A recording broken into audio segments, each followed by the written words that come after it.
दोस्तों, आप सभी का वेलकम है सौरभ सिविल एकेडमी में 10th ऑफ अगस्त 2026 की करंट अफेयर्स में। यहाँ आप जो भी करंट अफेयर्स पढ़ते हैं दोस्तों, वो बायलिंगुअल फॉर्मेट में पढ़ते हैं। मतलब आप अंग्रेजी माध्यम के हो, आप हिंदी माध्यम के हो, आप इन करंट अफेयर्स को पढ़ सकते हैं। अच्छा, आप कोई भी एग्जाम दे रहे हो, सेंट्रल लेवल का यूपीएससी दे रहे हो, स्टेट लेवल में यूपी पीसीएस वगैरह एग्जाम दे रहे हो, आप बीईओ दे रहे हो, या आप पीजीटी टीजीटी शिक्षा परीक्षाएं जो है उनमें भी देखिए करंट अफेयर्स इंक्लूड हो गई हो। आप कोई भी परीक्षा दे रहे हो, current affairs Saurabh civil academy से बाहर नहीं आएगा। मैं आपको 3 MCQ पर टॉपिक सॉल्व कराता हूँ। अच्छा, उन एमसीक्यू भी जैसे असर्शन रीजन एमसीक्यू हो गए, वन लाइनर एमसीक्यू हो गए, साथ ही स्टेटमेंट वाले एमसीक्यू भी मैं आपको कराता हूँ। तो ये एमसीक्यू को आप पढ़िए, आप नोट्स बनाइए और इनको रिवीजन करिए, जिससे आपकी स्ट्रेंथ बढ़ेगी। क्वेश्चन तो बाहर नहीं जाएगा, लेकिन जितना आप रिवीजन करेंगे उतना एग्जाम में आपकी करेक्ट होने के चांसेस बढ़ेंगे। चलिए स्टार्ट करते हैं।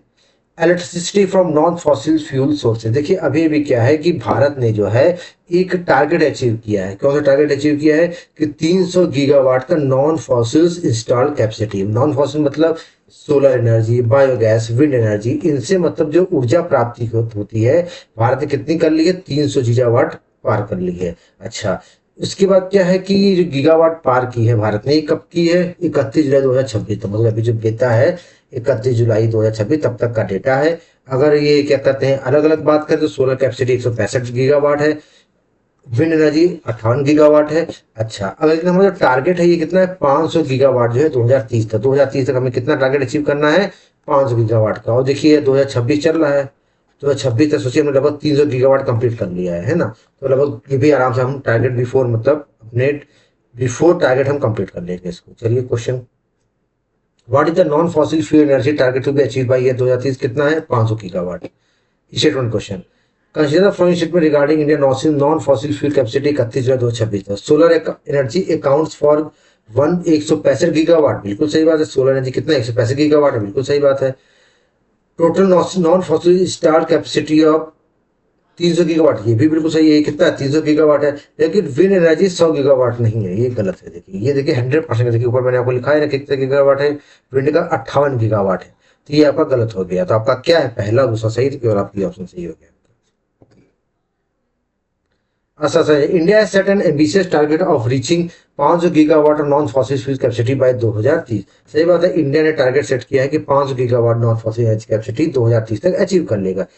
क्यों? क्योंकि non fossil solar energy, wind energy help reduce greenhouse gas emission and meet climate commitment. क्योंकि इसलिए टारगेट सेट किया है क्योंकि भारत को ग्रीन हाउस गैस रिड्यूस करनी है, एमिशन रिड्यूस करना है। और जो क्लाइमेट कमिटमेंट जो भी कॉन्फ्रेंस होती है, क्लाइमेट कमिटमेंट वाली कॉन्फ्रेंस की कॉप सम्मेलन होते हैं ना, COP 1, COP 26, 27 सब होता है, तो उनमें भारत ने अपना टारगेट क्या कर लिया है? अचीव कर लिया है। इसलिए ए से बी से उसका एक्सप्रेशन भी कर रहा है। ठीक,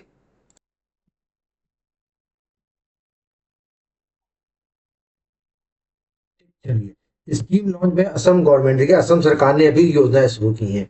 कौन सी दो योजना शुरू की हैं? यहाँ के सीएम आप जानते हैं हिमंत बिस्व शर्मा जी हैं। ठीक है। अच्छा, ये बीजेपी से सीएम है, बीजेपी पार्टी से है ना, तो ये सीएम बने गए हैं। ठीक है। अच्छा, तो इन्होंने सीएम नियोजित मोइना 2.0 स्कीम चालू की है। मतलब 2.0 1 वर्जन भी था, वही दूसरे मतलब ये 2.0 वर्जन है। अच्छा, इसमें क्या है कि गर्ल्स को हायर एजुकेशन के लिए इंकरेज करना है। अच्छा, जब गर्ल्स हायर एजुकेशन पढ़ेंगी तो वो क्या अपने अधिकारों के बारे में जानेंगी। अब जब गर्ल्स पढ़ेंगी तो क्या कहते हैं कि हायर स्टडीज वगैरह में तो चाइल्ड मैरिज वगैरह सब बंद हो जाएगा भाई। जब पढ़ेंगी क्या कहते हैं बच्चियां, तो जल्दी शादियां नहीं होंगी ना, तो इससे अपने आप चाइल्ड मैरिज पर रोक लगेगी। अच्छा, दूसरी कौन सी योजना है? लड़कों के लिए सीएम नियुक्त बापू असोनी योजना। ठीक है, ये कौन सी योजना है?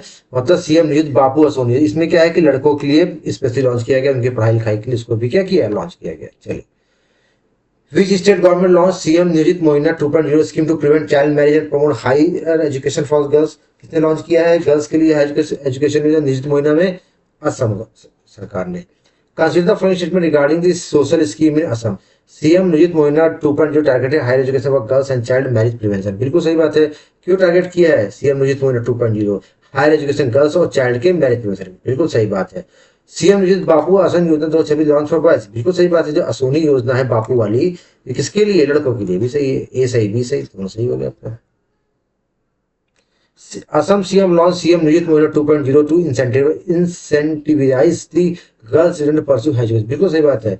असम ने छात्राओं को उच्च शिक्षा प्राप्त करने के लिए प्रोत्साहित करने के लिए सीएम नियुक्त योजना 2.0 शुरू किया। बिल्कुल सही बात है, शुरू किया। क्यों?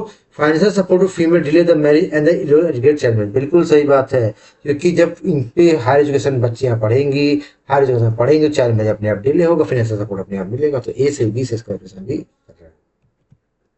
ठीक। बॉस स्कैम, देखिए बड़ा ही इंपॉर्टेंट टॉपिक है बॉस स्कैम। देखिए अभी अभी IC4 Indian cyber crime coordination centre IC4 ये किसके अंदर आता है? पहली बात लिख दीजिए, गृह मंत्रालय, MHA ministry of home affairs के अंतर्गत ही आता है I4C। इसने नए टाइप के साइबर क्राइम के बारे में बताया, इसका नाम है बॉस स्कैम। देखिए इसमें सिंपल मैं आपको समझाता हूँ होता क्या है कि जैसे मान लीजिए कि आप कंपनी के एम्प्लॉय हैं, ठीक। अच्छा, आपके पास जितने भी कंपनी के फाइनेंशियल ट्रांजेक्शन वगैरह होते हैं, आपके रिकॉर्ड होते हैं, आपके एसेस होता है इनको फंड ट्रांसफर करने रिसीव करने का। अच्छा, तो आपके बॉस ने आपको फोन किया कि मिस्टर एक्स आप जो है काम करिए, इस अकाउंट में पैसे ट्रांसफर कर दीजिए। आप ऐसा तो है नहीं कि बॉस को मना कर आप पैसे ट्रांसफर कर देंगे। तो इसमें स्कैम क्या हो रहा है कि कोई बंदा जो है आपका फोन हैक कर लेगा या आपके बॉस का फोन हैक कर लेगा। हैक का माध्यम क्या रहेगा? .gip फाइल, कोई भी जी फाइल आपके भेजेगा PDF बना के, और उस PDF फाइल को आप क्या करेंगे? ओपन कर लेंगे। जब ये जीप फाइल आप ओपन कर लेंगे, जो PDF फाइल है, इससे आपके फोन में क्या है, वो वायरस इंस्टॉल हो जाएगा, आपका फोन क्या हो जाएगा? हैक हो जाएगा। आपका फोन क्या हो जाएगा? हैक हो जाएगा। चाहे वो बॉस का फोन हो, चाहे उसके एम्प्लॉय का फोन हो, हैक हो गया। अब वो बंदा जो है उस बॉस के फोन से आपके मैसेज करेगा कि आप जो है पैसे ट्रांसफर कर दीजिए, ये है वो। अब आप व्हाट्सअप करेगा आपको या टेक्स्ट मैसेज, आप मना तो करेंगे नहीं, तो आप जो है पैसे ट्रांसफर कर देंगे, ठीक। अच्छा, आप पैसे ट्रांसफर कर, जब आप जाएंगे अगले दिन क्या कहते हैं अपने कार्यालय वगैरह जाएंगे, और रियल में बॉस मिले तब बोलेगा आपने ट्रांसफर कर दिया है, वो बोले हमने तो ऐसा किया ही नहीं है। तो ये स्कैम क्या है, नया आया हुआ है, मतलब चल रहा है। क्या कहते हैं I4C ने बोला है, तो मतलब ये ट्रेंडिंग में होगा, है ना। तो इस तरह के स्कैम भी आजकल हो रहा है। इससे क्या हो रहा है कि लोगों को हैवी फाइनेंशियल लॉस जा रहा है। वैसे मैंने देखिए बताई मोडा ऑपरेंडी क्या है, मोडस कार्यप्रणाली क्या है। Message send to employ pretending to be executive boss, आपका एग्जीक्यूटिव बॉस होगा। Directly transfer mule account, mule account मतलब क्या? ऐसे अकाउंट जो किसी भी अन्य व्यक्ति के नाम पे, जो कोई रजिस्टर्ड ना हो, ऐसे ही फर्जी व्यक्ति उसके नाम पे होगा। तो क्या होगा इससे, मतलब कि पैसे जो है लेन देन में क्या हो जाएगा भाई, ट्रांसफर कर दिया, तो फ्रॉड हुआ ना एक तरह का। अच्छा, और I4C की बात को स्टैब्लिश हुआ 2020 में, और मिनिस्ट्री ऑफ होम अफेयर्स के अंतर्गत इसको क्या कहते हैं, ये काम करता है। मैंने आपको पहले बताया 2020 में स्टैब्लिश है। अच्छा, which ministry India was cyber crime coordination centre I4C establish 2020 किसके अंतर्गत? मिनिस्ट्री ऑफ होम अफेयर, गृह मंत्रालय। Regarding Century Flag boss scam, consider the following statement. It involved message from executive head number of asking employee transfer fund into mule account. बिल्कुल सही बात है। ये message भेजता है कर्मचारियों को हैक हुए नंबरों पे और बोलता है कि फंड ट्रांसफर करो। A nation warning regarding scam registered bye I4C। बिल्कुल सही बात है। इसके द्वारा I4C के द्वारा Indian cyber crime coordination centre के द्वारा वार्निंग की गई भी सही, ए से बी से कैलकुलेशन भी कर रहा है। Next, I4C issued an alert causing organization against the boss scam। बिल्कुल सही बात है। I4C ने क्या कहते हैं, अलर्ट कॉजिंग ऑर्गेनाइजेशन, मतलब कि एक अलर्ट इशू किया है बॉस स्कैम के रिकॉर्डिंग। बिल्कुल सही बात है। क्यों? क्योंकि फ्रॉडस्टर यूज कर रहे हैं इन पर्सन वाया हैक और स्पूट मोबाइल नंबर ट्रिक एम्प्लॉय। बिल्कुल सही बात है, क्योंकि जालसाज कर्मचारियों को धोखेधड़ी वित्तीय लेन देन करने के कार्यकारी अधिकारियों को धारण करते हैं। भाई तो आपके तो वैसे डिजिटल अरेस्ट सुने होंगे, पुलिस का भेष धारण करके कुछ करके कर रहा है, तो वैसे इसमें क्या कर, बॉस का भेष धारण कर ले रहे हैं और फोन ऑन करके आपको मैसेज कर रहे हैं। ठीक है, तो ए सही, बी सही, इसके लिए वार्निंग इशू की है। सही है। परंपरा स्कीम एंड आयुष एजेंसी, देखिए अभी भी क्या है कि आयुष मंत्रालय है ना, आयुष मंत्रालय ने क्या किया है, एक परंपरा स्कीम लॉन्च की है। लॉन्च किसने किया? जो यहाँ के मिनिस्टर हैं प्रताप राव जाधव जी, इन्होंने क्या किया, लॉन्च किया है।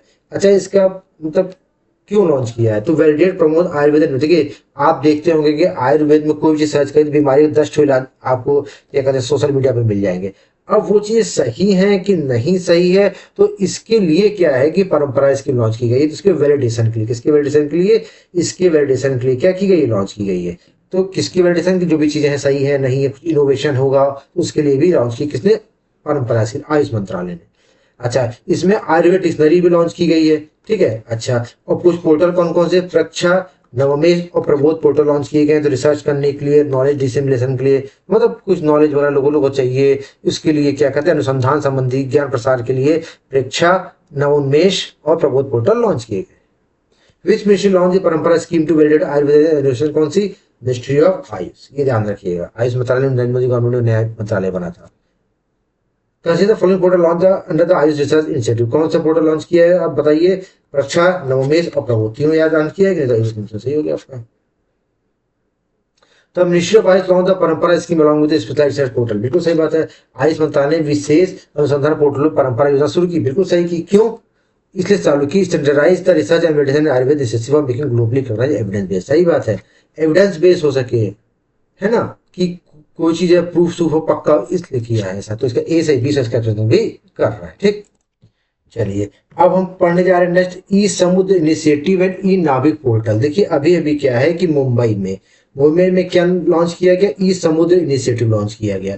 देखिए सिंपल सी बात है, ई समुद्र, ई फॉर इलेक्ट्रॉनिक समुद्र इनिशिएटिव, मतलब कोई मैरीन ऐसा ही होगा कि मैरीन पे लॉन्च किया गया होगा। तो ये लॉन्च किया मुंबई में लॉन्च किया गया है। अच्छा, इसका उद्देश्य क्या है? उसका उद्देश्य है कि मैरीटाइम जो समुद्री प्रशासन है उसमें डिजिटली परिवर्तन में तेजी लाना। मतलब जो भी डिजिटली परिवर्तन है वहां पर क्या कहते हैं, क्या कहते हैं मरीन सेक्टर में, उसमें डिजिटलाइजेशन लाना। अच्छा, इसमें फोकस क्या है? इम्प्लॉयज हो गए, जो नाविक हो गए, सीफेयर्स हो गए, मतलब नाविक जो हो गए, इनके कल्याण के लिए लाए गए। इनके वेलफेयर हो गए, इनकी सैलरी हो गई, इनकी पेंशन हो गई, इनकी ग्रीवियंसेस हो गई, इन सब को मतलब एड्रेस करने के लिए और डिजिटली एडमिनिस्ट्रेशन को और बढ़ावा देने के लिए, ताकि काम भी तेजी से बढ़े, तो इसके लिए लॉन्च किया गया है।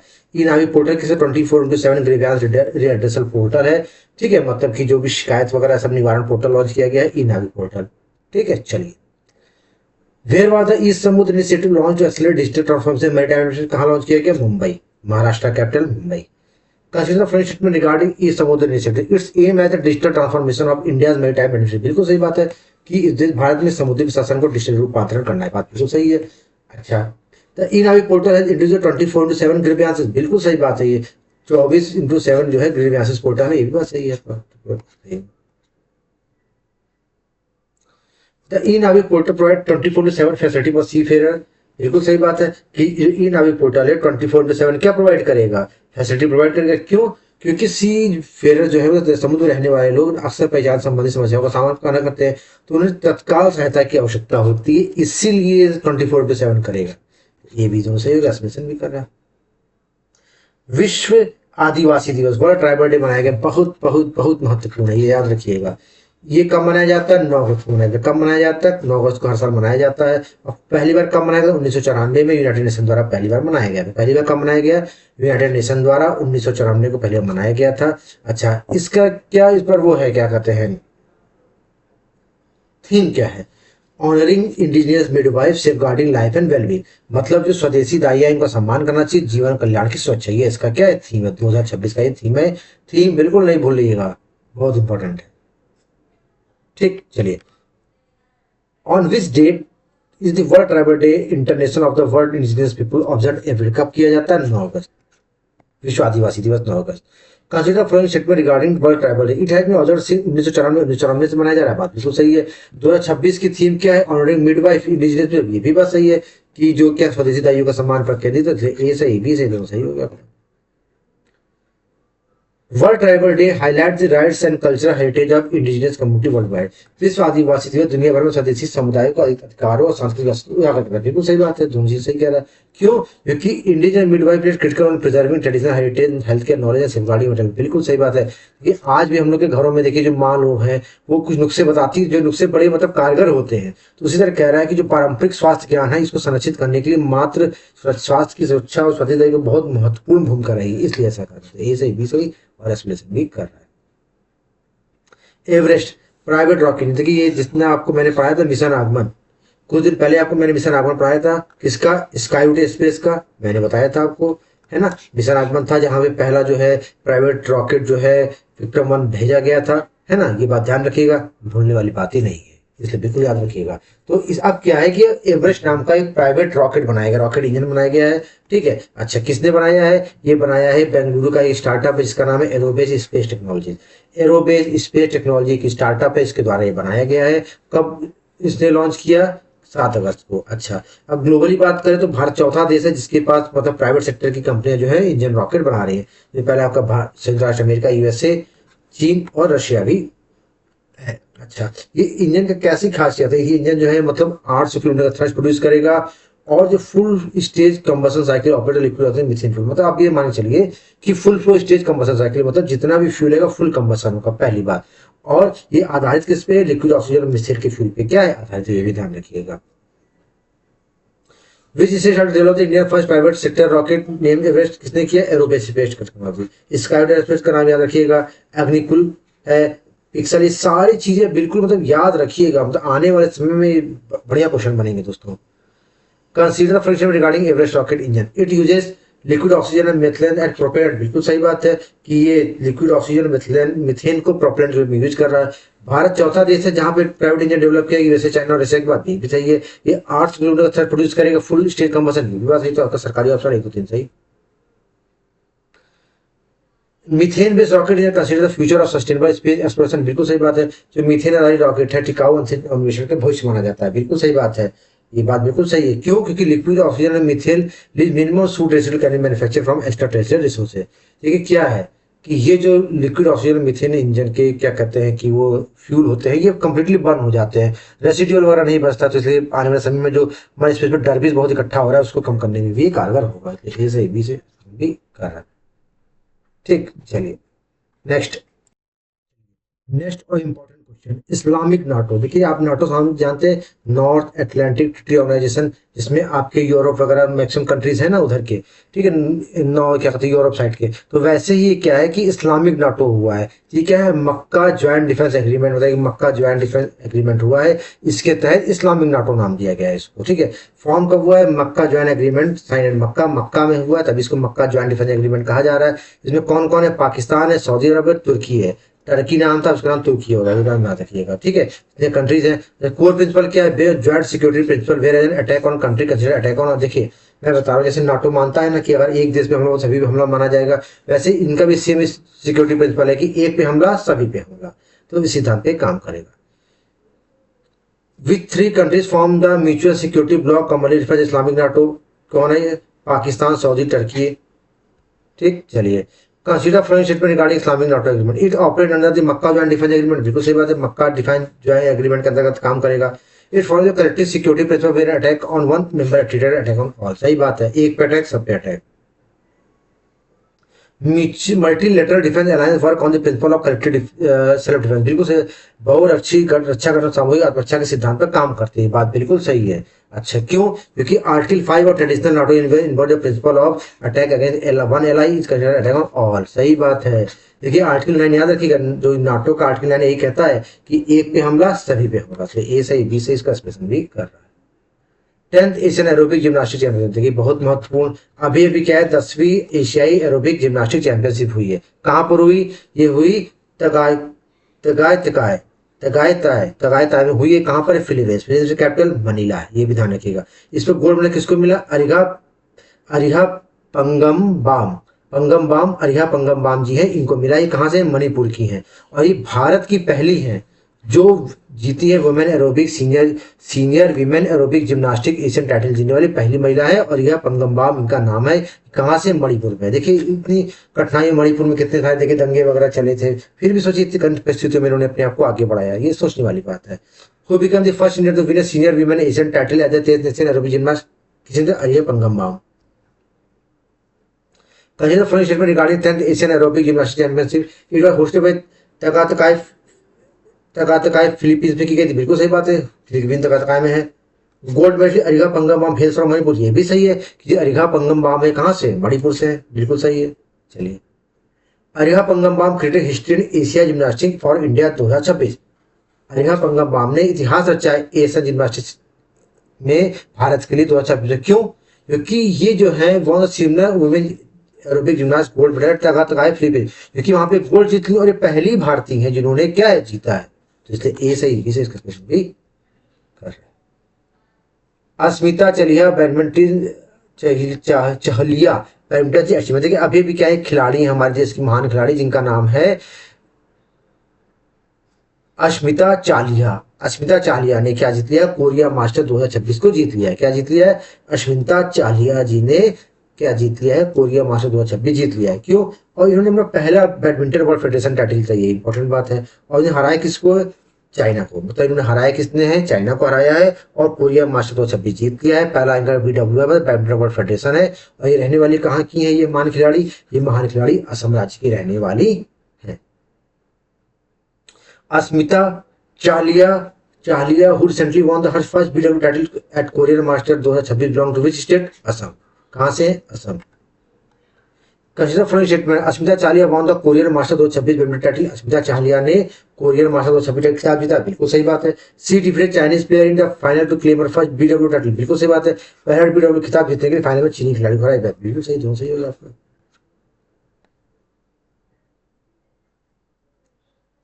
North east India continue produce international badminton championship, बिल्कुल सही बात है। जो उत्तर भारतीय इंडिया है, मतलब उत्तर भारत पूर्वोत्तर लगातार अंतरराष्ट्रीय बैडमिंटन चैंपियनशिप निकल रहे हैं, बिल्कुल सही बात है। Asmita Chaliha from achieve breakthrough victory at BW Korean master, देखिए सही दोनों है, लेकिन एक्सप्रेशन देखिए नहीं है।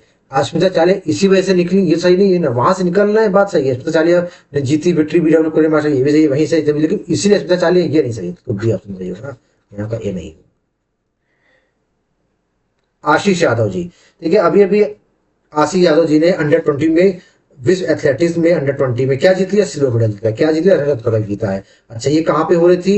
एथलेटिक्स अंडर चैंपियनशिप कहाँ? यूएसए में हो रही थी। कहाँ पे हो रही थी? यूएसए में हो रही थी। और 21 गेम में जीते हैं, जेवलिन थ्रो, इसमें भाला फेंक में जीते हैं। Ashish Yadav won silver medal at world athletics under 20 championship USA, which athletic event? Javelin, भाला फेंक में जीता है। Consider friendship regarding Ashish Yadav achievement, he won silver medal in javelin throw, बिल्कुल सही बात है, उन्होंने भाला फेंक में रजत पदक जीता। तो world athletic under 20 championship held in USA, बिल्कुल सही बात है। ये चैंपियनशिप कहाँ पे हो रही थी? ये हो रही थी संयुक्त राष्ट्र अमेरिका उत्तर में हो रही थी। India is emerging as a dominant country in global javelin throw competition, बिल्कुल सही बात है। भारत जो है देखिए बहुत तेजी से क्या जेवलिन थ्रो में अपने आप को डोमिनेट कर रहा है। क्यों? कि Ashish Yadav secured point finish and silver in javelin throw at world athletic under 20 champion. Ashish Yadav ने सिक्योर किया है सिल्वर मेडल जेवलिन थ्रो में, लेकिन इसीलिए उभर रहा है, ऐसा नहीं है ना, उभर रहा है, बहुत लोग का योगदान है, इसलिए इसमें भी बी सही है, ये नहीं सही है।